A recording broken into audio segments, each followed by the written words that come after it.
Hello students, स्वागत है आपका आईसीटी वर्चुअल क्लासेस में। मैं हूं कविता, आपकी साइंस टीचर। उम्मीद करती हूं आप सभी अच्छे होंगे और स्वस्थ होंगे। क्लास कंटिन्यू करेंगे अपने चैप्टर के क्वेश्चन आंसर्स, और चैप्टर का नाम है गेटिंग टू नो प्लांट्स, यानी कि पौधों के विषय में जानना। अब हम इस चैप्टर के काफ़ी क्वेश्चन सॉल्व कर चुके हैं और इसमें हमें आइडिया आ चुका है कि क्वेश्चन कैसे आते हैं। यहाँ पे कुछ और क्वेश्चन हम यहाँ पर देखने वाले हैं। उससे पहले आपको क्वेश्चंस रटने नहीं हैं, आपको ये देखना है कि क्वेश्चन कैसे आते हैं और उनके आंसर्स हमें कैसे लिखने हैं। कोशिश करेंगे कि ज़्यादा से ज़्यादा आप डायग्राम बनाएं, जहाँ पर नीड है, अननेसेसरी नहीं बनाने हैं, लेकिन जहाँ पे नीड है वहाँ पर आप डायग्राम बनाएंगे। जो एमसीक्यूज है, मल्टीपल चॉइस क्वेश्चन है, वहाँ पर आपको डायग्राम नहीं बनाने हैं, वहाँ पे सिर्फ आपको जो ऑप्शन है वो टिक करना है। लेकिन जो लॉन्ग आंसर टाइप आपके पास क्वेश्चंस आएंगे वो वहाँ पर आप क्या करेंगे, डायग्राम बनाएंगे। तो यहाँ पे नीड नहीं है, यहाँ पर डायग्राम आपको समझाने के लिए बनाया जा रहा है कि जिससे कि आपको समझ में आए चीज़ें। तो जो बहुविकल्पी प्रश्न है उसमें आप डायग्राम नहीं बनाएंगे, सिर्फ आपको टिक करना है जो आपका सही आंसर होगा। ठीक है। डायग्राम कहाँ पे बनाएंगे? जो आपके जैसे 1 नंबर के या 2 नंबर के क्वेश्चंस होते हैं या लॉन्ग आंसर टाइप क्वेश्चंस होते हैं, वहाँ पर आप क्या करेंगे, जहाँ पे नीड होगी वहाँ पे डायग्राम बनाएंगे। तो आइए चलते हैं स्मार्ट बोर्ड की तरफ और अपने जो क्वेश्चन है उन्हें स्टार्ट करते हैं। चलिए आगे बढ़ते हैं और देख लेंगे एक एक करके कि अभी तक आपने कौन कौन से क्वेश्चंस यहाँ पे सॉल्व कर चुके हैं। आप एक एक करके देख लेंगे। चलिए, तो जैसे जैसे आपकी स्लाइड आगे बढ़ रही है वैसे वैसे आप अपने क्वेश्चंस को रिवाइज करते रहेंगे। ये प्रीवियस लेक्चर में हम रिवाइज कर चुके थे। और चलिए, प्रीवियस लेक्चर में जो आपके पास क्वेश्चन आया था उसमें आपसे बोला गया था, the process of loss of water bye a plant through leaves is called, यानी कि पौधे की पत्ती द्वारा होने वाली पानी की जो हानि है वो कहलाती है। क्या कहलाती है वो, ये आपको बताना है। अगर आपको ध्यान होगा कुछ ऐसा ही क्वेश्चन आपके पास पहले भी आ चुका है और पहले भी आपने सेम क्वेश्चन यहाँ पर देखा है। क्वेश्चन सेम नहीं था, लेकिन आपने इस प्रोसेस के बारे में पहले भी पढ़ा था, जब पौधे की पत्ती से पानी की हानि हो रही थी।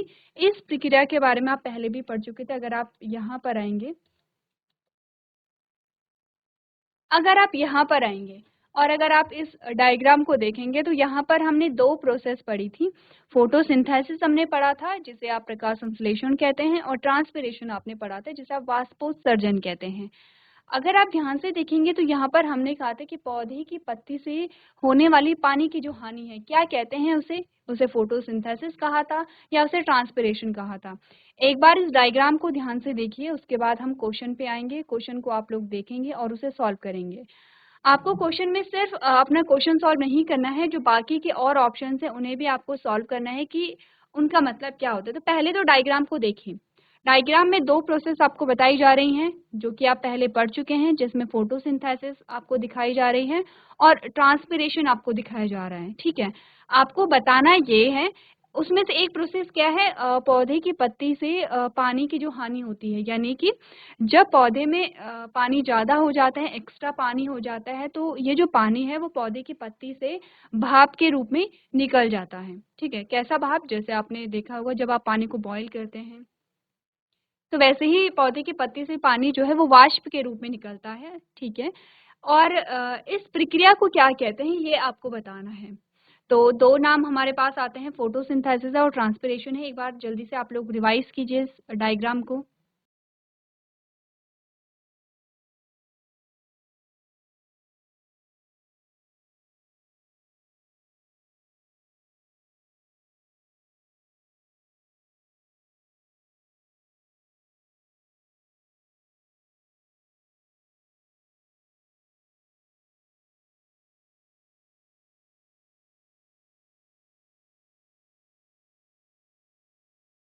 चलिए, आपने यहाँ पर देख लिया होगा। आगे जाते हैं और अपने क्वेश्चन पे आते हैं। क्वेश्चन में हमारे पास चार ऑप्शंस यहाँ पर आए हैं।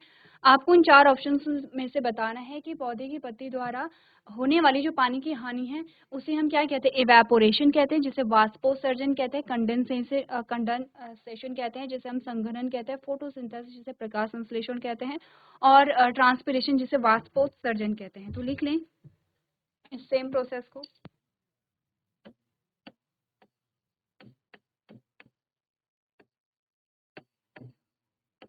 वाष्पीकरण ये है,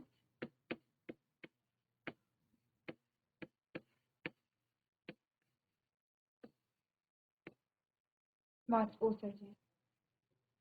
ठीक है, चलिए जल्दी से बताइए कि यहाँ पर अगर हम एक एक पॉइंट को समझें कि सबसे पहले वाष्पीकरण हमारे पास आता है कि वाष्पीकरण क्या होता है। अगर हम सबसे पहले वाष्पीकरण को समझें तो हमने कहा जल का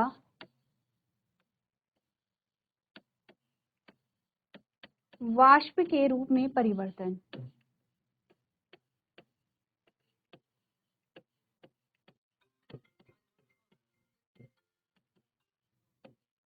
ठीक है, हमने क्या बात की है, जल का वाष्प के रूप में जो परिवर्तन होता है। चलिए, तो हमने क्या बात की, हमने कहा जल का वाष्प के रूप में जो परिवर्तन होता है उसे हम क्या कहेंगे, वाष्पीकरण कहेंगे। ठीक है, संघनन क्या होता है, आपने कहा संघनन का मतलब होता है वाष्प जो है वो क्या हो रहा है, जल के रूप में परिवर्तित हो रहा है। वाष्प का जल के रूप में परिवर्तन। अब इन दोनों वाक्यों को समझ लें, हम दोनों सेंटेंस समझ लें। जल का वाष्प के रूप में परिवर्तन, जैसे आप पानी गर्म करते हैं और आपने देखा पानी जो है वो भाप बनकर ऊपर उड़ रहा है, वो होता है आपका इवेपोरेशन यानी कि वाष्पीकरण, यानी कि जल जो है वो वाष्प के रूप में परिवर्तित हो रहा है। वाष्प किसे कहते हैं, भाप को ही हम वाष्प कह रहे हैं। ठीक है, अब हमने कहा संघनन क्या होता है, तो संघनन में हम उल्टी प्रोसेस बता रहे हैं, यानी कि जस्ट अपोजिट है कि वाष्प जो है वो जल के रूप में परिवर्तित हो रहा है। ऐसे कैसे होता है, आपने कहा आपने गैस पे पानी रखा था, आपने पानी को बॉईल किया, पानी जो है वो वाष्प के रूप में उड़ने लगा। अब आपने गैस बंद कर दी और आपने वो जो पतीला था जिसमें आपने पानी रखा है उसके ऊपर आपने ढक्कन रख दिया है। जब पानी ठंडा हो जाता है और आप जब ढक्कन को निकाल के देखते हैं तो आप देखते हैं कि ढक्कन पे पानी की बूंदें जम गई हैं। तो वो क्या था, वो जो वाष्प था, जो कि जो जल था जो वाष्प के रूप में ऊपर उड़ रहा था, आपने उसे ढक्कन से रोक दिया है और जब वो ठंडा हुआ तो वो जो वाष्प है वो फिर से जल बन गई है। इस प्रोसेस को हम क्या कहते हैं, संघनन कहते हैं। ठीक है, तीसरी प्रोसेस जो आती है वो आपके पास आती है प्रकाश संश्लेषण। प्रकाश संश्लेषण में हमने क्या पढ़ा है, आपने कहा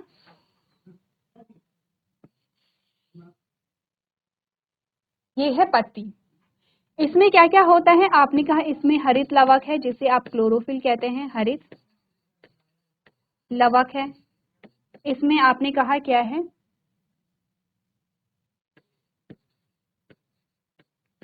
सूर्य का प्रकाश है। प्लस का साइन क्या बताता है, ये सभी चीजें इसमें इकट्ठा हो रही हैं, सूर्य का प्रकाश है, इसके साथ कार्बन डाइऑक्साइड और जल, ये चारों चीजें मिल करके पत्ती में क्या बनाती हैं, फूड बनाती हैं, प्लस ऑक्सीजन रिलीज करती हैं। ये जो प्रोसेस आपके पास आती है जिसमें आपने कहा कि जो हरित लवक है, या पत्ती में हम ग्रीन कलर करेंगे, आपने कहा ये जो आप यहाँ पर देख रहे हैं जिसमें पत्ती में चार चीजें, कौन कौन सी चार चीजें, जो क्लोरोफिल होता है जो ऑलरेडी पत्ती में पाया जाता है, ठीक है, और जो सूर्य का प्रकाश है जो सूर्य से अवशोषित किया जाता है, जो जल है जो कि पौधे की जड़ें अवशोषित करती हैं, और जो कार्बन डाइऑक्साइड है जो कि वातावरण से लिया जाता है।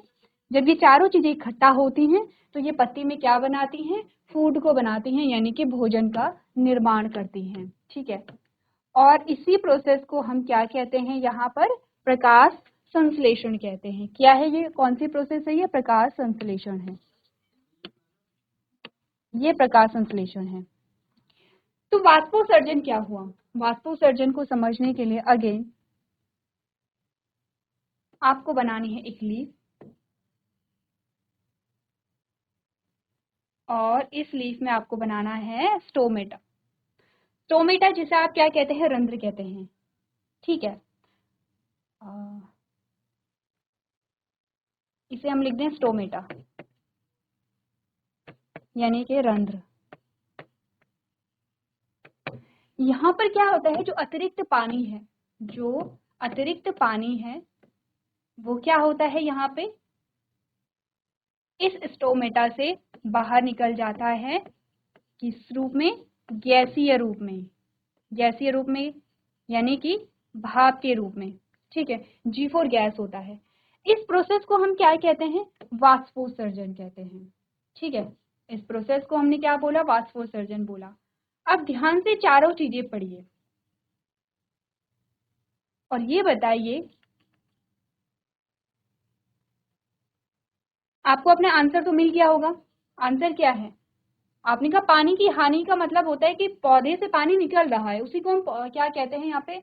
पानी की हानि कहते हैं, ठीक है। इसी को हम क्या कहते हैं? पानी की हानि कहते हैं। आंसर आपका क्या होगा? ऑप्शन नंबर डी आपका सही आंसर होगा कि पौधे से जो पानी की हानि होती है उसे हम क्या कहते हैं? ट्रांसपिरेशन या वाष्पोत्सर्जन कहते हैं। अब आप अगर ध्यान से देखेंगे तो ऑप्शन नंबर वन और ऑप्शन ऑप्शन नंबर ए और ऑप्शन नंबर डी में सिमिलैरिटी है, दोनों सेम प्रोसेस लग रही हैं।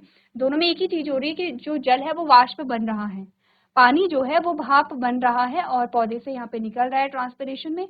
अगर हम जल का वाष्प के रूप में परिवर्तन, जिसे हम वाष्पीकरण कह रहे हैं, उसका एग्जाम्पल देखें तो आपने कहा पानी का गर्म होना या कपड़ों का सूखना, या जल और या जो जल निकाय होते हैं, वाटर बॉडीज होती हैं जैसे तालाब है, नदी है, इनसे जो पानी है वो भाप बनकर ऊपर की ओर उड़ना, ये भी वाष्पीकरण है।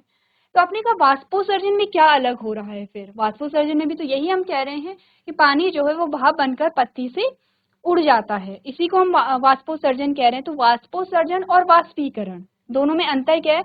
दोनों में अंतर इतना है कि वाष्पीकरण जब आप पढ़ते हैं तो आप क्या पढ़ते हैं? यहाँ पे अन्य चीजों में पढ़ते हैं, जैसे जल निकाय में आपने पढ़ा, जैसे आपने कहा कपड़ों का सूखना होता है, जैसे आपने कहा हम घरों में पानी गर्म करते हैं। तो ये सारे वाष्पीकरण के उदाहरण होते हैं। वाष्पोत्सर्जन जब हम कहेंगे, इसका मतलब वाष्पीकरण की प्रक्रिया जब पौधों में होती है तब उसे वाष्पीकरण ना कह करके वाष्पोत्सर्जन कहा जाता है, ठीक है। तो हमने कहा वाष्पोत्सर्जन हम कब यूज करते हैं? जब हम पादपों की बात करते हैं। तो जब हम ये प्रक्रिया, वाष्पीकरण की प्रक्रिया जब हम पादप में पढ़ते हैं तब हम उसे क्या नाम देते हैं? वाष्पोत्सर्जन नाम देते हैं। तो कंफ्यूज नहीं करना है वाष्पीकरण और वाष्पोत्सर्जन में, ठीक है। यहीं पर समझना है और क्लियर करना है।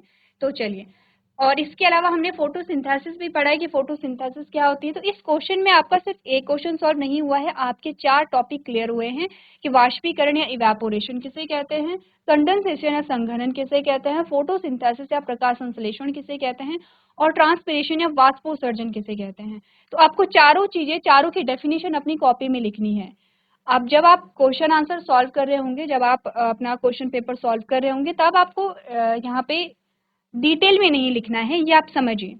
जैसे आपके पास एक क्वेश्चन आया है, सिंपल, आपने ऑप्शन नंबर डी सेलेक्ट कर लिया। जैसे आपके पास एक क्वेश्चन आया है तो आपने ऑप्शन नंबर डी सेलेक्ट कर लिया। सॉल्व करना है तो आप पीछे जो आपका रफ पेज होता है वहां पे सॉल्व करेंगे। अभी हम सब क्यों लिख रहे हैं? क्योंकि आप अभी प्रैक्टिस कर रहे हैं।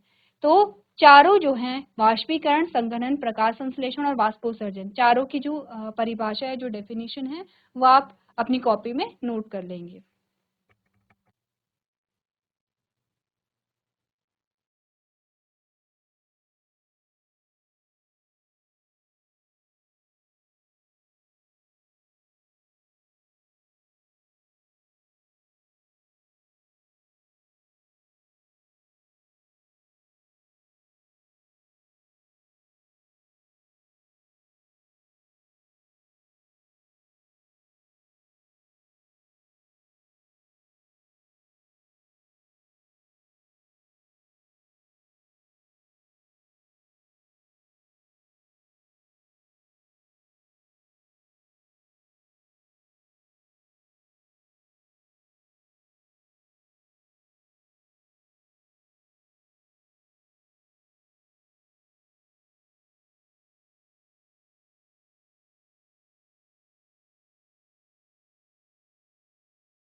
चलिए, आगे बढ़ते हैं और नेक्स्ट जो हमारा क्वेश्चन है उसमें हमारे पास आता है state whether the statements given below are true and false, यानी कि आपको सत्य और असत्य यहाँ पर बताना है।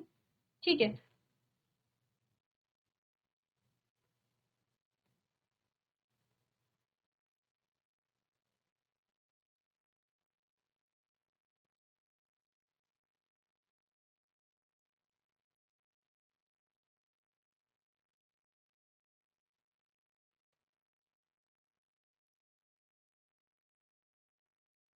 चलिए आपको क्या करना है यहाँ पे सत्य और असत्य बताना है, यानी कि आपके पास एक कथन आएगा, आपको ये बताना है वो सत्य है या असत्य है। ठीक है, सबसे पहला कथन हमारे पास आता है herbs usually short and sometimes do not have branches. आपने कहा जो जड़ी बूटी होती है वो छोटे होते हैं और कभी कभी उनमें शाखाएं नहीं पाई जाती हैं। ठीक है, तो मैं ऊपर लिख रही हूँ इसका जो ट्रांसलेशन है, ये जो हिंदी में है, आपने कहा जड़ी बूटी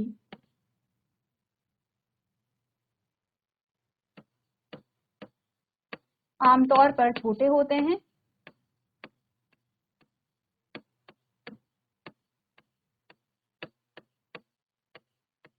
होते हैं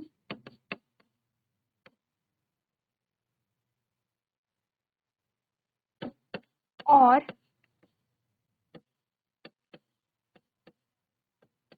कभी कभी इनमें शाखाएं नहीं पाई जाती हैं,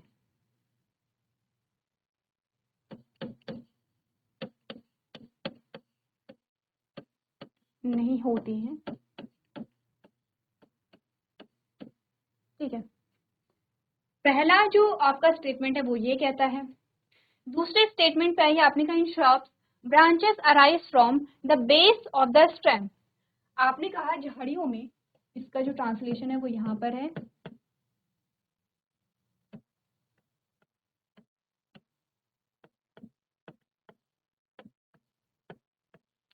झाड़ियों में शाखाएं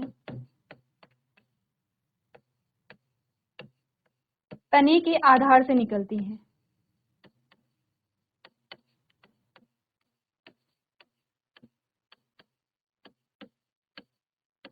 ठीक है, तने के आधार यानी कि तले के निचले भाग से निकलती हैं। अगली जो स्टेटमेंट है वो कह रहा है in trees branches arise from the upper part of stem, यानी कि पेड़ों में शाखाएं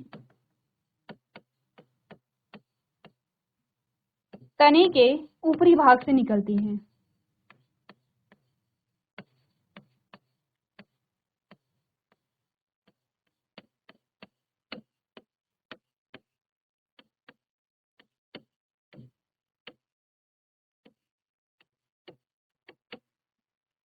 ठीक है, नेक्स्ट स्टेटमेंट जो हमारे पास आती है, आपने कहा stem absorb water and minerals from the soil.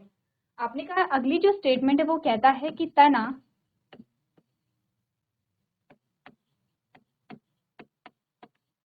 मिट्टी से जल व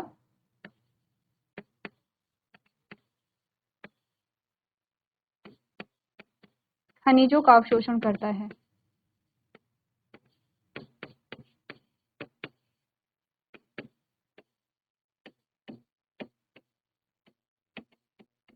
ठीक है, नेक्स्ट स्टेटमेंट है root holds the plant firmly in the soil, यानी कि जड़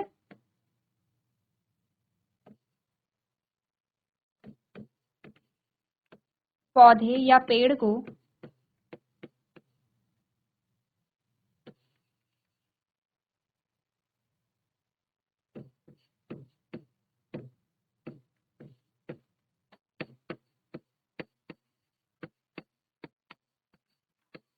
मिट्टी में स्थिर रखता है,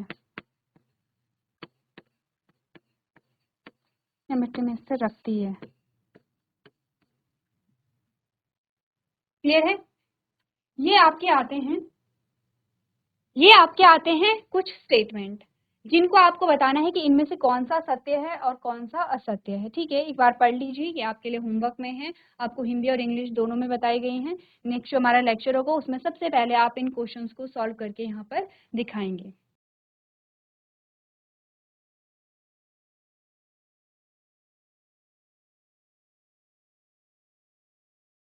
चलिए, सो क्लास आपको कुछ क्वेश्चंस यहाँ पे दिए गए हैं जो आपको होमवर्क में करके लेकर के आने हैं, तो मैं मान के चल रही हूँ आपने ये नोट कर लिए होंगे।